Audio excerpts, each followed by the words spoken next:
Good afternoon. It's Monday, October 11th already. We're a third of the way through October. I'm Rick Sodebeer, dating coach, and today is time. It's time for Monday Mastery live at 5. And hi, Addie, how are you doing? Glad to see you're here. This week is a little less stressful. Last week, if you recall, Facebook shut down on Monday and was just starting to come back online when I went live, and so some of you got to see it live, some of you had to watch the recorded version, and I didn't see any comments that were made until afterwards, and I tried to respond to those. So anyway, I hope you had a great week and a great and blessed weekend. Hey, Brenda, thanks for joining in. False. Oh, I'm assuming that you're responding to the to the title of today's show. Glad to see you're here.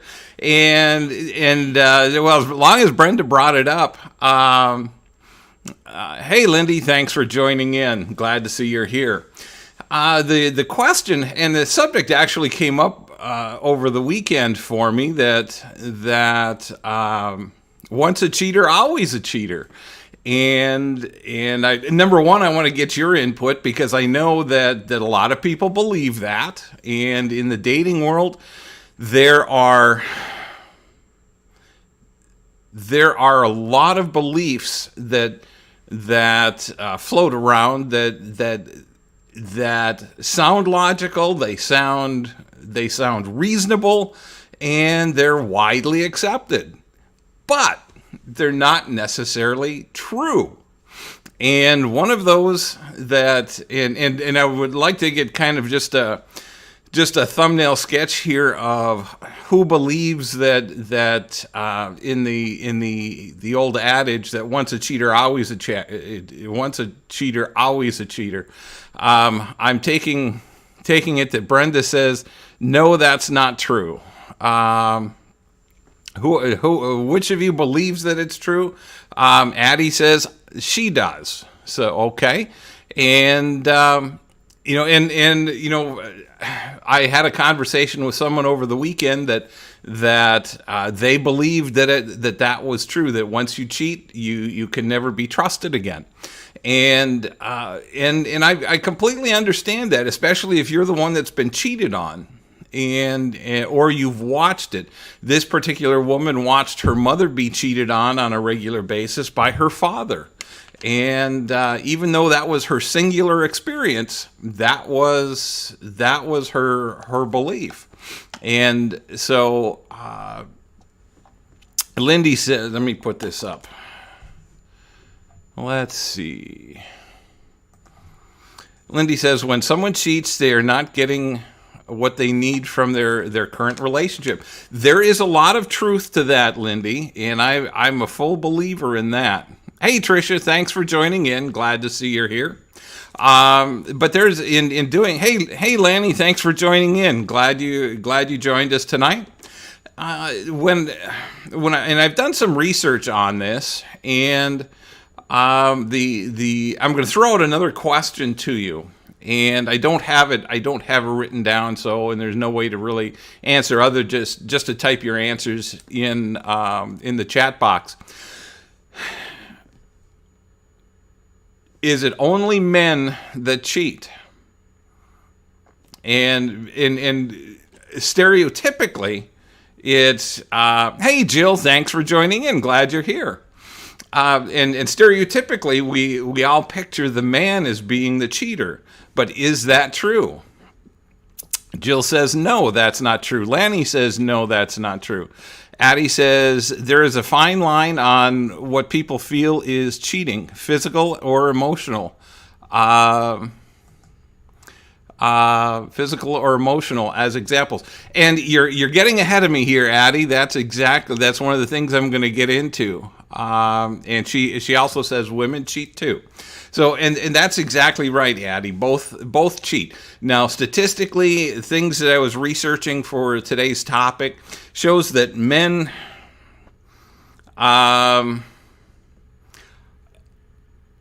do it more. Men will cheat more than women, but women are not far behind. It's not equal.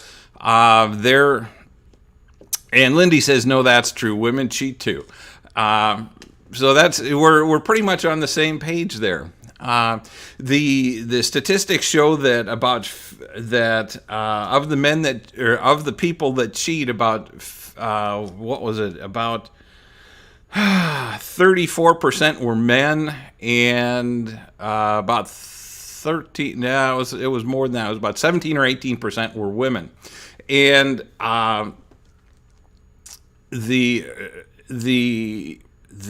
so that makes men will cheat about twice as often as women. But there are some interesting reasons, and for the longest time I thought that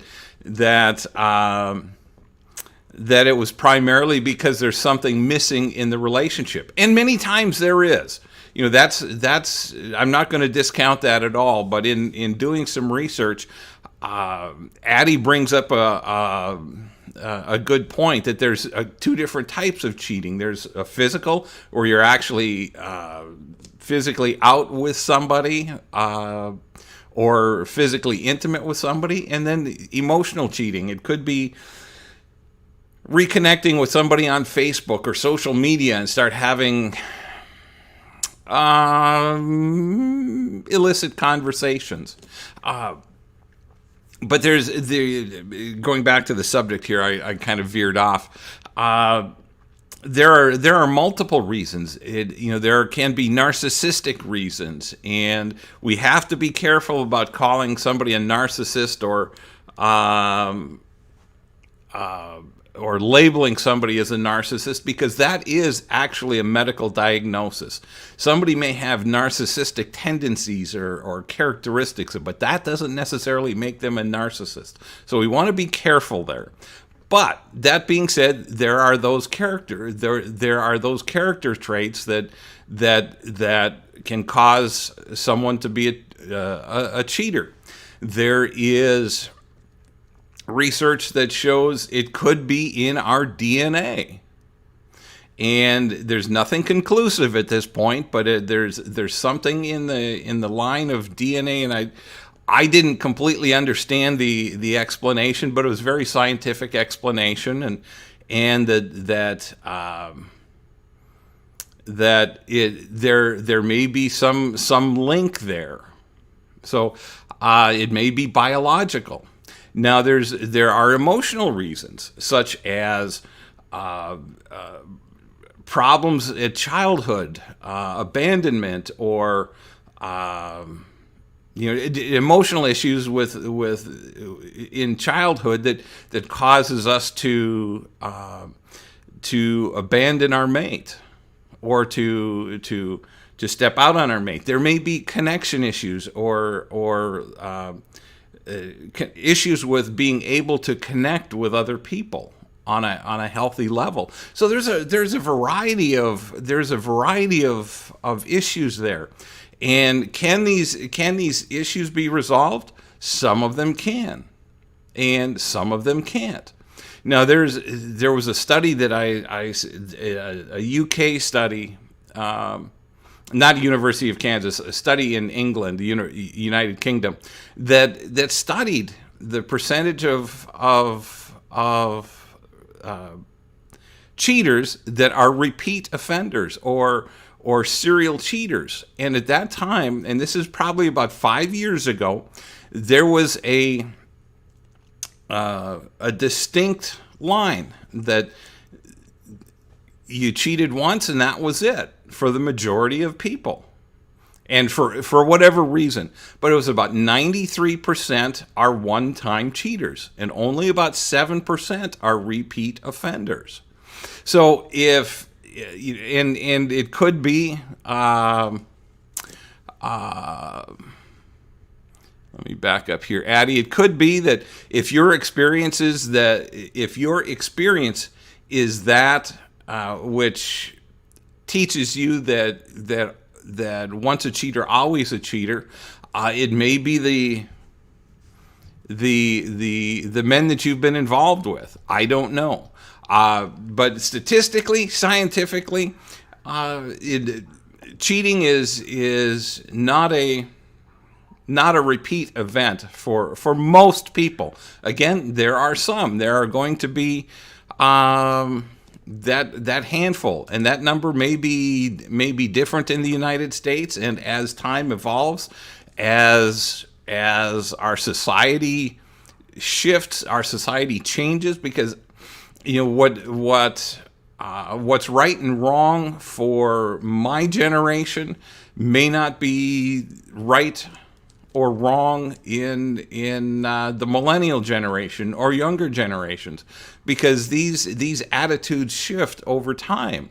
And I'm not, and please don't misunderstand me, I'm not condoning infidelity in any way, shape, or form. It's wrong. People get hurt, and it's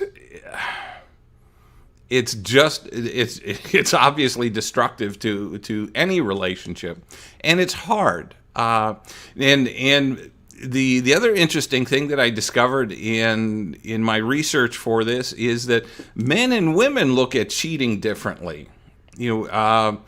Women tend to look at emotional cheating as more serious than physical cheating. And this is studies. Now, some of you are going to disagree with this, but this is what some of the research shows. And men think it's more egregious to have, for the woman to cheat physically. And I thought that was an interesting point. So if you guys got comments, any experiences, or, and feel like sharing, please let me know. Jill, if you've got, or not Jill, Addie, if you've got comments that you'd like to make, please pop in there and let me know what your experience is. Now, it's a weird day in Kansas City. It's been gray and rainy all day, and all of a sudden the sun pops out, which is nice. I'm glad to see it. But this is the kind of weather I left in northern Wisconsin last week. So anyway, the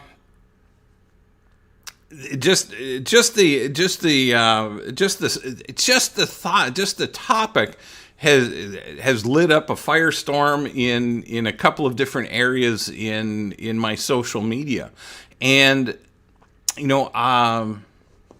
again, I'm not going to condone cheating, and again, there can be a variety of reasons, but the key to getting past that is to figure out what those reasons are.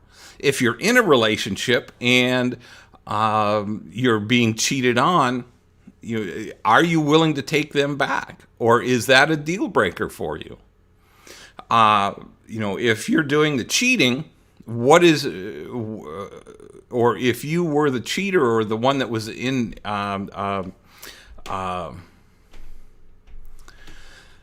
what's the word I'm looking for? Unfaithful. What was your reason for being unfaithful? Addie says, I've been cheated on by a few men. It only happened once with each.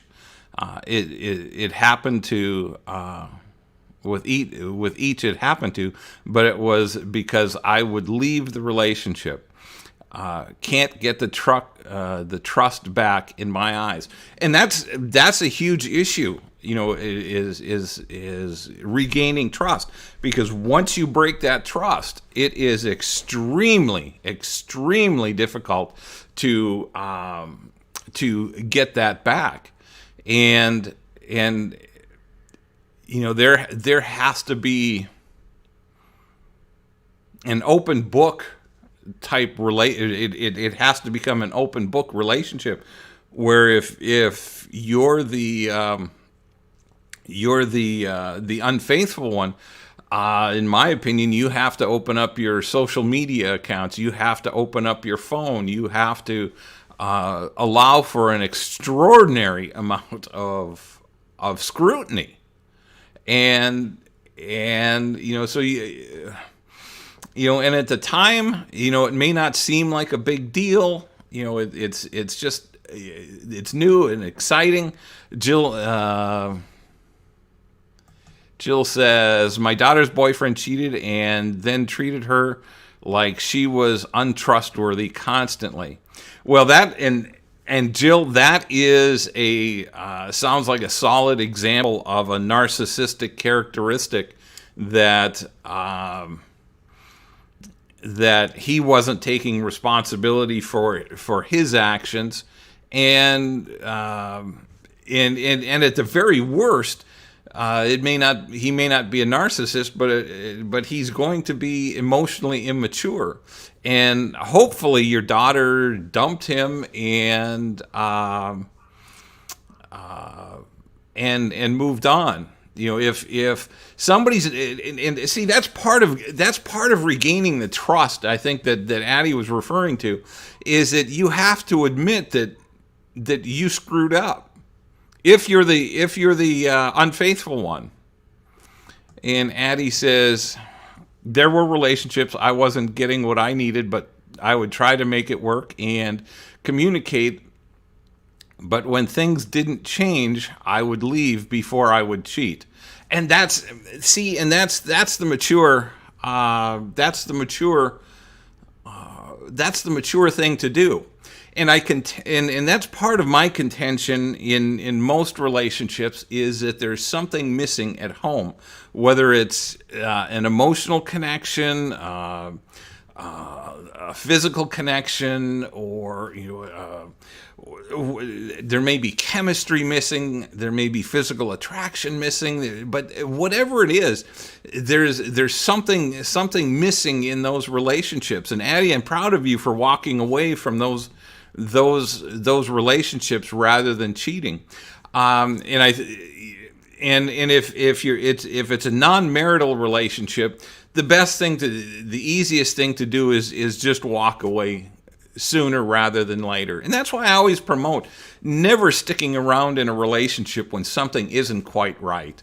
And Addie, I hope that I've imparted that on you. Or imprinted that on you over the last few months that you've been watching here, that when the relationship isn't right, you start seeing red flags, that it's time to walk away. And Jill says her daughter did walk away from that relationship. Addie says that's why I'm in my 40s and never been married. Okay. And finding the right relationship, it can take time. And she says, and this group has helped me quite a bit. Awesome. I'm glad to hear that. That's and that's part of what this is all about, is being able to share information, share experiences, and help everybody move forward and grow in their dating life. Move from being a timid dater where you hang around and in a relationship way too long. You're afraid to hurt you stick around because you're afraid to hurt somebody's feelings, and you're never truly satisfied. And it's the bold dater or the bold romantic that sees when a relationship isn't right, and they recognize that the other person may get upset, but it's not their responsibility. It's not their fault that the other person gets upset. We all control our own feelings. We don't control anybody else's emotions. So we have to recognize that if you want to become a bold romantic, you have to be able to say, okay, listen, this just isn't working for me. And you can be polite about it, be upfront about it. Don't do it in text. Um, if you can at all avoid it, at least be on the phone or be in person. Use your courage to walk away from those relationships. And Addie, I'm guessing that you're starting to learn to do that, or have learned to do that, and that's helping you move forward. So, any thoughts or questions there? And online makes it so easy to be unfaithful. Hey, Cheryl, thanks for joining in. Cheryl says, "Thank you for sharing this information." Hey, it's my pleasure. And that's and hey, Phil, thanks for joining in. And it's all about it's all about sharing information and helping you all become better, stronger daters. And when you become that bold romantic, like I mentioned, you're able to, and it's not easy. Don't misunderstand me. Walking away from somebody that yeah, I'll give you an example. I walked away from a relationship from somebody that I absolutely love because there were characteristics there or traits or things that I wasn't going to be able to deal with on a long-term basis. And there's nothing harder to do than to walk away from a great relationship. But because of those couple of things, it wasn't extraordinary. And it's difficult. But when you're mature enough and you're bold and courageous enough, you will walk away from those relationships and wait for what's extraordinary and what you actually deserve. Addie says, yes, after a 9-year relationship, I should have left way earlier. I've gotten wiser. And see, that's another great point, Addie, is that the longer you stay, even after you recognize that the relationship isn't healthy, and I'm not talking about making knee-jerk reactions. I'm talking about real contemplative decisions here, where you contemplate and say, is this something that's a deal breaker for me? Is this something that I can actually live with? And all too often, people try to just hang in there in hopes that the other person will change. They may nag, or they may beg and plead, or they may try to change, and we all change for specific relationships. I know in my marriage of 25 years, I changed a lot. I had to bury parts of myself for literally for years. And it wasn't until a couple of years after my divorce that I was able to start peeling back the layers and start finding myself again, and finding those characteristics or traits that I had that I enjoyed, and start bringing those back to the surface. So, and the longer you're in a relationship, an unhealthy or unproductive relationship, the harder it is, the longer it takes to peel back those layers, and we all have to go through it. And that's why I'm trying to move you towards being bold, the bold romantic, where you know what you want. You're crystal clear about that. And when almost as soon as you see that it's the wrong relationship, you don't waste a lot of time getting interconnected or getting emotionally connected to somebody that's the wrong person. And the longer you stay, the more connections or the stronger your connection becomes. And Jill says, I haven't dated in 7 years. It's very hard when you're older, I think. Jill, I think the primary reason it gets older, or it gets harder as we get older, is because we become more set in our ways. We have more boundaries, or most of us have more boundaries, and we hopefully know more about what we want in a relationship, and in doing so, it makes finding that needle in a haystack relationship a little more difficult. I mean, it's not like when we were in high school or college or right out of college and we could date a few people and next thing we know we're in a relationship. It takes time, it takes patience, and we are, whether we all admit it or not, we all have baggage, and it's that baggage that makes us who we are. So to deny that we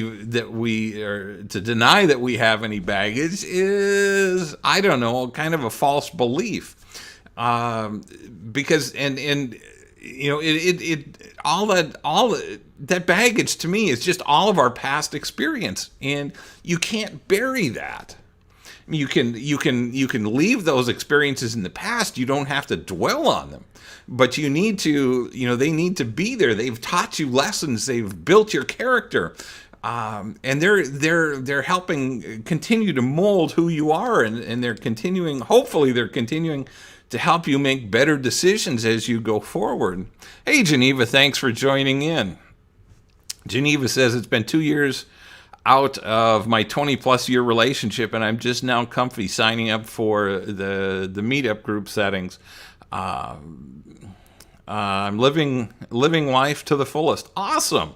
And Geneva, that's, it takes time. 20, if you were married for 20 years or in a relationship, I don't know if you're married or just with someone for 20 years. The rule of thumb is it takes about a month for every year you were married. So at 2 years, you're just now getting to a point where getting out and being social it should be comfortable, or should start to be comfortable. Because it just takes time to heal and grieve the loss of that relationship, and that just doesn't happen overnight. And men are worse at it than women, but women, you all do it too. Is you get out of a relationship, and you desire and you crave that connection, that companionship, and because I know I crave that connection, and we end up jumping back into another relationship right away. Or some of you ladies, you are better at it than guys, but ladies, you do it too, and we get caught up in that rebound relationship, and those while they're fun for a short period of time and they teach us, yes, we still are attractive to somebody else, they generally don't work, and generally you crash and burn at the end of them. So because you're just so excited that somebody's paying attention to you, somebody's treating you well, and hopefully not abusive, that you and it's something that you probably were craving from your past relationships that you weren't getting. So all of these things build to causing us to jump into relationships too quickly. And if we're in a relationship and we're craving these things, if we're married, typically, it's too easy just to walk away from it's much easier, I should say, to walk away from a relationship as opposed to a marriage. There's a lot of nuts and bolts that have to come undone to end a marriage. And I think that's a lot of times that's why people choose to have an affair. There's something missing at home, or there's some sort of connection missing. And I'm not being condemning. I don't condemn anyone for being unfaithful. It's wrong.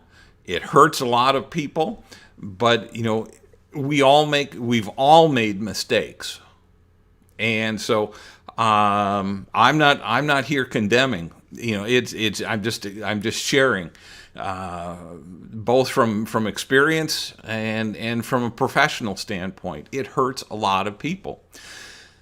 That being said, if you're thinking about it, if there's something missing, you have to talk to your significant other. If you're married, you got to talk to your spouse and say, "Hey, listen, this is what's happening." But a lot of times, if there's a lack of communication in the marriage, that can take a long time to sort that out. And I'm not saying to run out and get a divorce. I don't like divorce. I'm divorced, and I don't want to. I don't want to do this more than one more time. So that being said, you just have to be you have to pay attention to the signals. You have to pay attention to what's going on in your head. You can't control what's going on in his head or her head. You can't control what he's thinking or what she's thinking. You have to you have to be aware of what's going on with you, and you have to approach the mature adult, emotionally mature adult is going to talk to their partner and say, "Hey, listen, this is what's going on. This is how this makes me feel." And don't be pointing fingers. Don't be accusatory, because that only causes your partner to dig in their heels and like happened with Jill's daughter. The boyfriend became accusatory and accused her of doing what he was doing, and that is typical of emotionally immature and slightly narcissistic people. Is they blame their partner for doing what they are doing, and that becomes difficult. Then you're put back on your heels, and you got to dig in your heels, and the situation just deteriorates. And so the idea of great communication is to be able to talk to your partner, and and I'm referring more to non-marriage relationships. That if you can't talk to your partner now, it's not going to get any better. It's and I've had conversations with several people recently that they thought they could change someone. They thought he would be different if she took care of him, if she did the things he needed, and it's just not the case. People are who they are. We all have our own characteristics, traits, and if your partner doesn't like those traits, it's time to think about moving on. There's no sense in torturing somebody because they don't like what you do.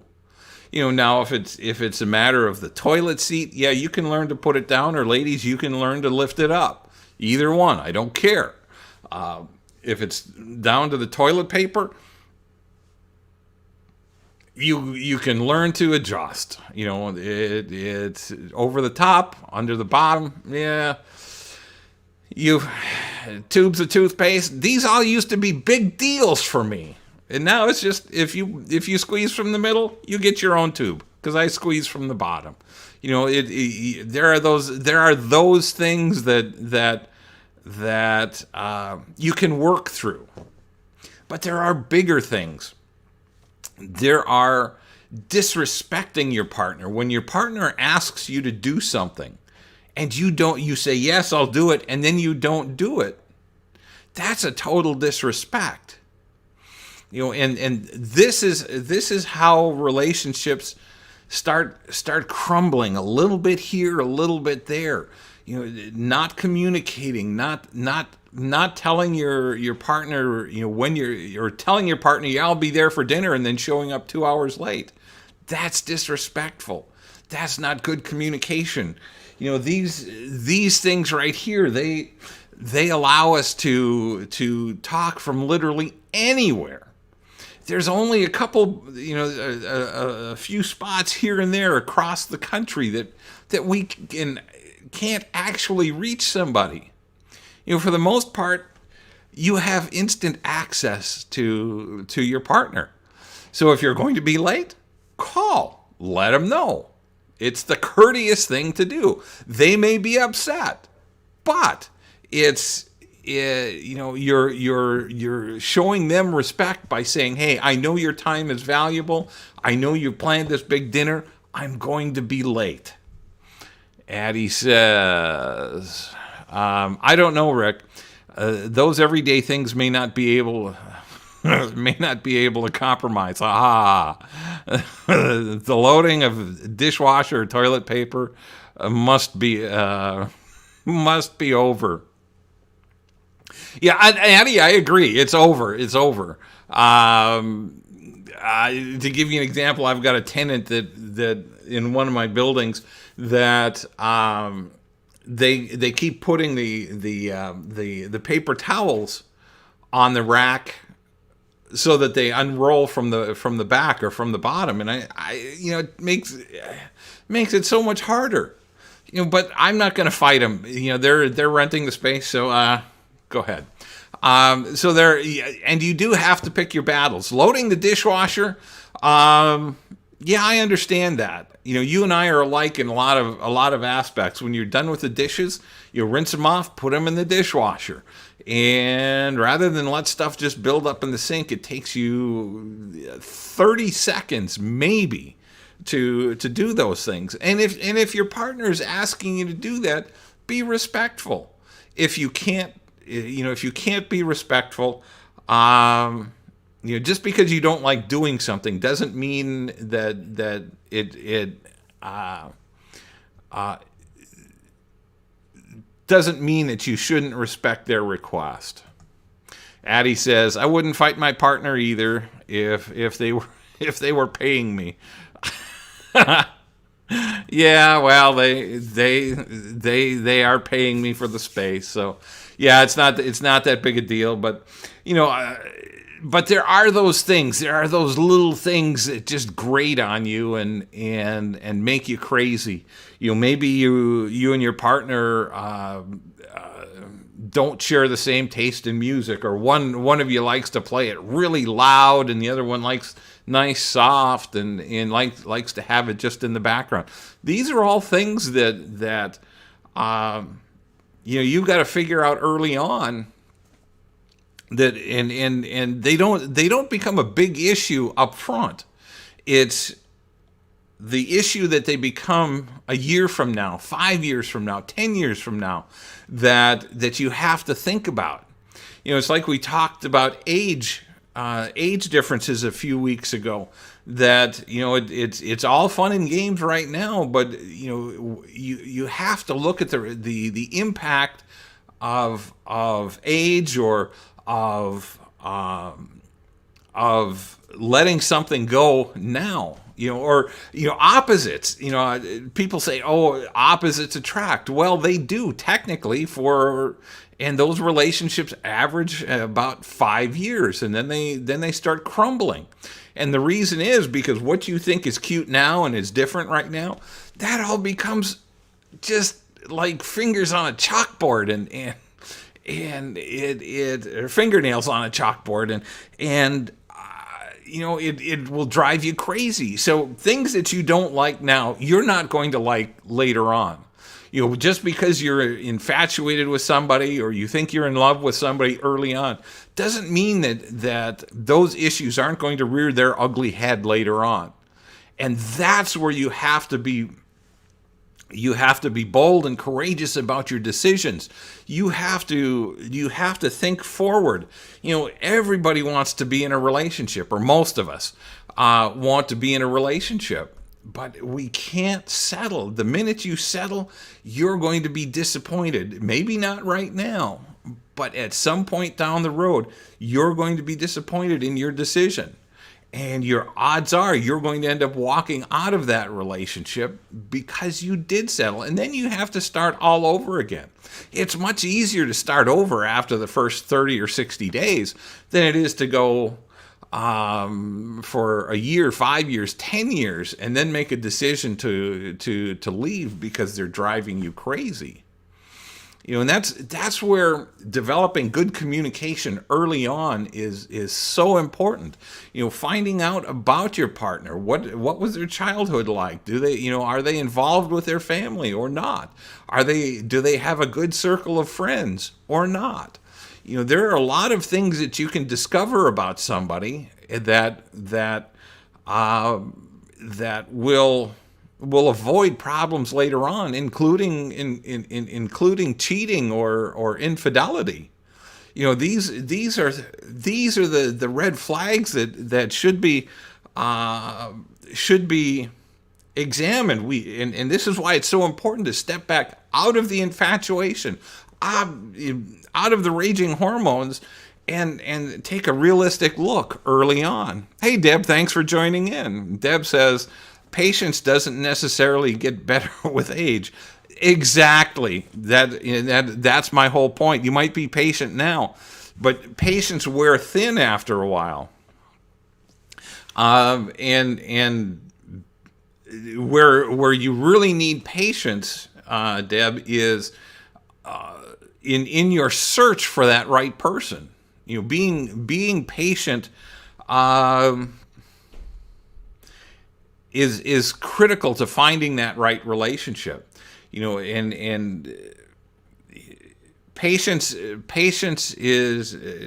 that's where patience is going to be a virtue. To be patient with someone in a relationship, waiting for them to change, waiting for them to do things, you're going to be waiting a long, long time. And I hope we're on the same page there. Deb, I think we are, but if we're not, let me know. But that's where patience is so important to find a relationship, find the right relationship, and not settle. And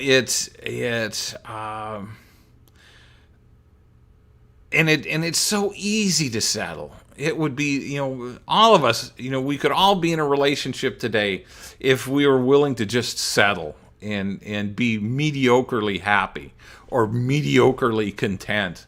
And I don't know about you guys, but I don't want that. I want that extraordinary relationship. I want somebody that's going to be there, that's going to enhance my life. And you all should want that special someone that's going to enhance your life, not take away from it.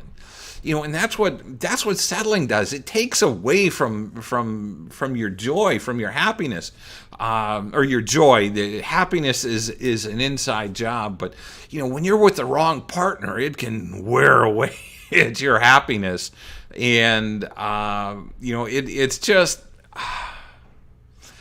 to me, it's just not worth it. And that's why it's so important. Like Addie and that's learning from the group and learning to be patient. And who else was here that made comment? I forget.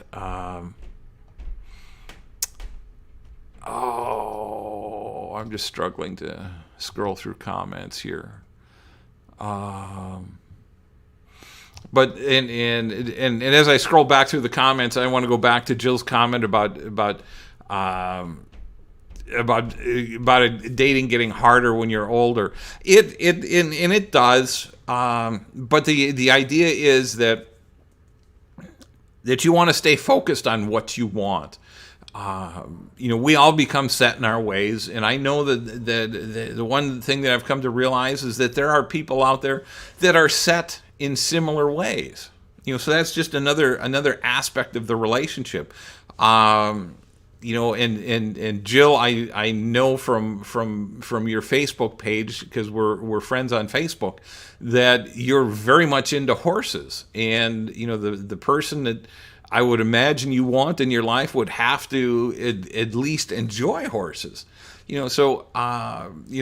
Just finding that person, and there are a lot of cowboys out there that can do that stuff. But then do they have the other things that you're looking for?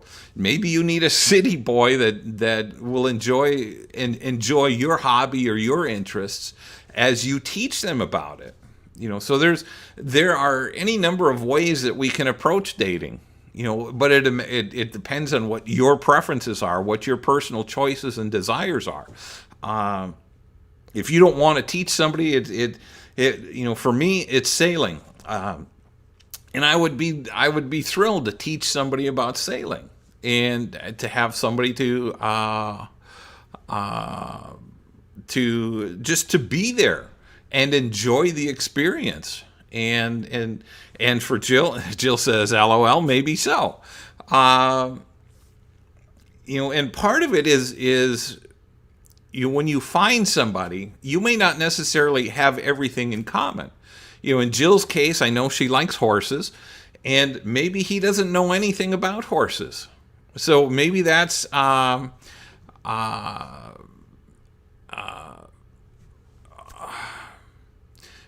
something that he has to be open to learning about, and you have to be willing to teach. And Jill says, the other problem with age is lots of them are unhealthy. Well, we all get to that point, or most of us get to that point at some point or at some time. And you're right. There comes a point in time where you have to look at health issues and say, am I willing to live with this, or is this a deal breaker? I know completely well that can be an issue. I see, and please don't, I'm not being critical, but I see ladies my age, a couple of years older, a couple of years younger, posting pictures with nasal cannulas on, meaning that they're on oxygen. And Jill, just there that's a health issue. I'm at this point, I'm not willing to entertain.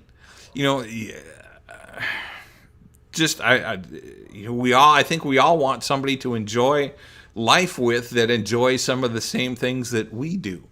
And if that's sitting at home watching TV all day, that's up to you.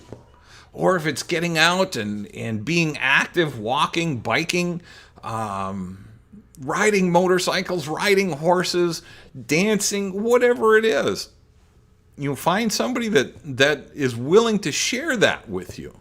If you want to get off the couch, bicycling is a great way to do it. You just got to make a little time for it. There's lots of good trails all over the country. Cross-country skiing, downhill skiing, you got to have somebody that's going to be willing to put up with a little bit of cold now and then. And, or beaches, somebody's got to enjoy going to the beach, and just watching the sunset. Those are all characteristics that you need to determine. And, it's one thing for somebody to say, yeah, I really enjoy horses, or yeah, I really enjoy bike riding, or yeah, I really enjoy sailing. It isn't until you start doing the activity and you really find out if that's true or not. And those are the types of things that I like to do sooner rather than later in dating, so that I can judge whether it's going to be a good fit. Doesn't mean that, for example, it doesn't mean that I'm going to be sailing forever, but I'm going to be sailing for the next couple of years. Beyond that, I don't know. And we all have our likes and dislikes and our hobbies and the things that we like to do. So it's time to, it's important to take time to review those things with people. There's a saying, I won't, it gets kind of crude. But those are the types of things that when you talk to people, you can start talking about, some of the details of your hobby, or some of the intricacies of the hobby. And if their eyes glaze over, they may not be the right one. If they say, "Oh yeah," and this and this and this and this, then you've got some commonality. Geneva says, "Do you suggest doing one of our hobbies for a date instead of a typical dinner and drink?" I think that would be a wonderful idea. I don't encourage it as a first date. I don't encourage dinner as a first date. I encourage coffee and cocktails, or coffee or cocktails as a first date or a meet and greet. Coffee or cocktails, 15 or 20 minutes. If it's not going well, you both can part ways. If it's going well, it can lead to lunch, it can lead to dinner, but you leave yourself open for the option. And so those are things that are important to remember. But I think doing something, planning a date where you do your hobby or something you enjoy doing, and then a date doing something that he enjoys doing. So I think those are two great ideas that is a great idea for a date, and that will tell you a lot about this person. If they're blowing smoke and saying, "Yeah, I love it," you'll ferret that out real quick. If he says, "Yeah, I'm really experienced and I'm really a really experienced bike rider," you'll soon know after you get on the trail if he can keep up with you or not. Or if you have to hustle to keep up with him, and vice versa. So it's. I think that's an awesome way to get to know somebody. Do something, dinner, a romantic dinner. I'm not. Me personally, I'm not a big fan. If it's dinner and dancing, or dinner and a concert. I like to know somebody a little bit more, because especially a concert, or you going out and listening to music, it's hard to have a conversation with noise. And even in some nice restaurants, it's hard to have a conversation because the ambient noise is so high. Addie says, "I tell a date I'm not into the ocean for a vacation, and I end up being a one and done." I don't mind going, but I'm not excited about going. Do you know how many men advertise loving the ocean and water? I'll be single for a while. Well, Addie, you'd be surprised how many women like that also, but it does go both ways. But and I think probably what a lot of those is response to attracting women that are attracted to the ocean. And maybe Addie, from a perspective of, if they say they like the ocean and want to spend time at the beach, then just recognize that it's not a fit. Rather than even taking that date, just say, "Yeah, we're not. If me not liking the beach is going to be a deal breaker for you, then let's just not move forward with even meeting." Just be straight up. Addie says, "I know a lot of women do. That's my problem. Competition." Well, my dear, we all have competition. So it's, and Deb says, "I love going to the ocean. Towns and shops. Does that count?" Well, if that's, yeah, it counts as loving going to the ocean, and there's a lot of great seaside places. But if that's not your thing, just be upfront. If somebody, even if you're attracted to them, if it's not your thing, just be adult and mature and say, "Yeah, we're not a good fit because this is no fun for me." I don't mind on occasion, but if that's where you want to go for every vacation, yeah, I'm out. So it just and that's all part of being straight up honest and being emotionally mature and not being afraid to share your feelings, being bold and courageous, so that you're not wasting their time and you're not wasting your time. Because we're all given just a short amount of time. I'm sorry for jiggling my desk here. I'm working on a makeshift desk today. Yep, I don't mind shopping and sipping a cool beverage on the beach. Just not my ideal vacation. Yeah, and if mountains or desert is more your thing, just state that. And but again, don't be afraid of saying, yeah, it's not going to be a great fit if that's your primary destination for every vacation. A different beach, a different ocean, a different lake. It's just then just save yourself the time and effort by finding somebody that would rather be in the mountains or whatever it is you want to do, Addie.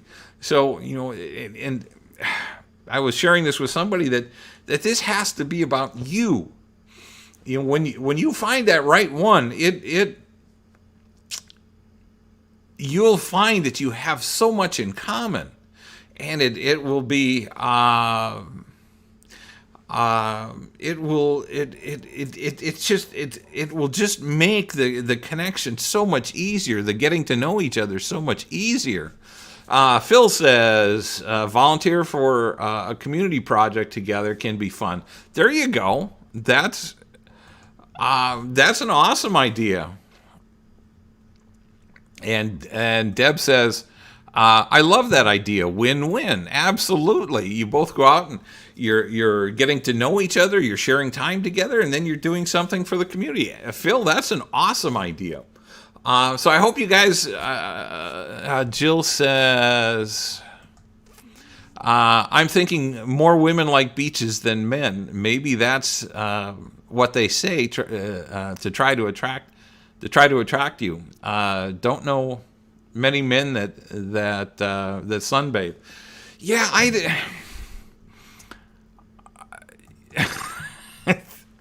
yeah, I can lay at a pool or I can lay on the beach for about 30 minutes and then I'm done. I've got to be moving. I've got to be doing something. I'd much rather be on the water, sailing, boating, doing whatever. I'm not a big fisherman, but ladies, you all complain about the guys that hold their big bass.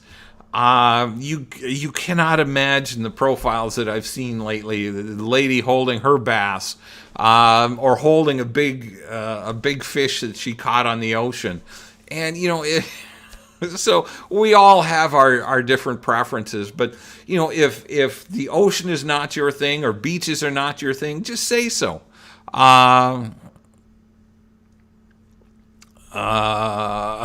Addie says, that was me complaining about the fish pics. Yeah, I know. Addie, you are not the only one that complains. I have a meetup group that ladies regularly complain to me about the fish pics. But you'd be surprised how many ladies do it too. And, to me, I'm not a fisherman, so that kind of intimidates me. She's a better fisherman than I am. Deb says, I can see them liking a lake and cabin, fishing, etc. But then again, I'm from Minnesota. Still not my thing. And Minnesota is the land of 10,000 lakes. It's hard not to be a lake person up there. So anyway, what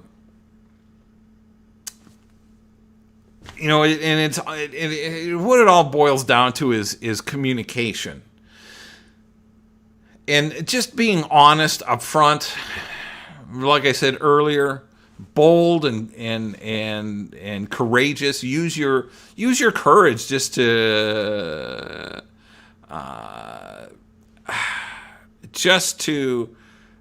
make life easier. There's no sense in trying to connect with someone that you really don't have a lot in common, or you're not sharing a lot of commonality. It's great to go out to dinner with a handsome guy or a beautiful woman, but if it's going to be a one, and a lot of times you may talk about things, but when you get together, you find there's just a lack of connection, and then it becomes a one and done. But if again, Addie, I'm referring back to you. If you're not into the oceans and sunbathing and all that stuff, then just say, just be honest and say, yeah, if this is, like I said earlier, if this is your primary vacation, or this is what you like to do 3 or 4 times a year, I'm out, because that's not my thing. And, and that leads me down another rabbit hole about taking separate vacations. And separate vacations can be okay, but I think if he's going with the guys and she's going with the girls, once a year, that's fine. But if each vacation or each quarter you're both doing something different, that doesn't build a strong relationship. You need to be sharing experiences and sharing the fun,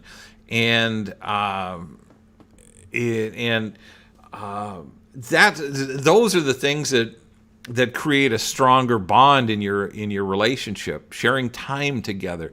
And we all share the day-to-day stuff, the day-to-day routines, but we have to share more than that. We have to share some of our fun. We have to share some of our enjoyment, our likes, our wants and needs and desires.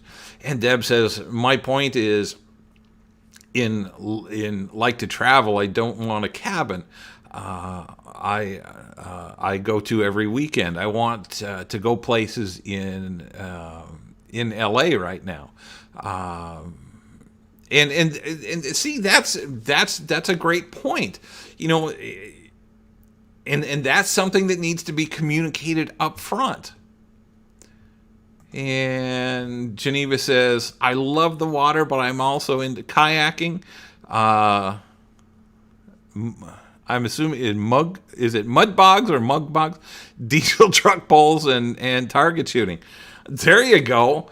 Now that's a diverse. I like those. That's pretty cool. But that's my opinion. Now there's going to be guys that are going to look at that and say, yeah, no. But we all have our wants, needs, and desires in a relationship, and again, we have to share those and be honest. But we also have to be open to exploring what there are going to be some differences that our partners are going to have that we have to be willing to explore. And my experience with soulmates is that when you find your soulmate, what you think may be a crazy hobby or just totally uninteresting, you may actually take an active interest in it just because it's your partner's passion. And so we have to be cautious about dismissing someone because they have a hobby that's different than what you're used to, or than what you normally do. Geneva says, I mean, I can compromise if he wants to go fishing because I love boating, but hate fishing. Yeah, if you enjoy boating and are on the water, and he's willing to do some inner tubing or skiing or just anchoring out with friends, whatever it is you like to do, it's important that he's willing to do that. But if you're on a bass boat all day and all he's going to do is fish, that might get a little boring for you. So, there's got to be some compromise there, give and take. Anyway, we're running a little bit long today, folks. Thank you so much for joining in. It's been a ball. You all have had some great comments, and Thank you, thank you again. I hope you have a great and blessed week wherever you are, Minnesota or let's see, Minnesota. I think Jill. I think you're in Tennessee, and a couple of you are here in the Kansas City area. So anyway, hope you all have a great and blessed week. I love you. Thanks for tuning in. I want to help you move from being a timid dater to a bold romantic. And as we move through this journey of dating together, let me know if you have any questions, thoughts, concerns, desires that I can help you with. If you want a good read, for those of you that haven't picked up my book, Dating Backward, it's available on my website, ricksoderbeer.com, or it's available on Amazon. The book is Dating Backward, a practical guide to dating and finding your soulmate. So anyway, I will see you all next Monday for another episode of Monday Mastery, live at 5. And enjoy your week and have an awesome weekend. Love you guys.